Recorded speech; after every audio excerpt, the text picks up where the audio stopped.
బాధితులకు కేంద్రం cashless treatment అమలు చేస్తోంది. ఏడాది జూలై 31 వరకు 4971 రోడ్డు ప్రమాద బాధితులకు క్యాష్లెస్ పథకం కింద ట్రీట్మెంట్ అందించింది.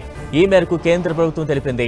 రోడ్డు ప్రమాద బాధితులకు 1,50,000 నగదు రహిత చికిత్స పథకాన్ని మే 5, 2025 నుంచి దేశవ్యాప్తంగా అమలు చేస్తున్నట్లు కేంద్ర ప్రభుత్వం నోటిఫికేషన్ ద్వారా ప్రకటించిందని, ఈ పథకానికి సంబంధించి మార్గదర్శకాలను జూన్ 4, 2024న నోటిఫై చేయబడ్డాయని కేంద్ర రోడ్డు రవాణా శాఖ మంత్రి నితిన్ గడ్కరీ తెలిపారు.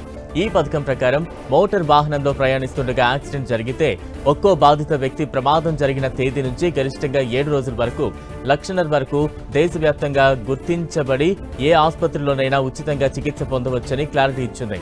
తొలుత పైలట్ ప్రోగ్రాంను 6 రాష్ట్రాల్లో, కేంద్ర పాలిత ప్రాంతాల్లో 2024 మార్చిలో ప్రారంభించామని తెలిపారు.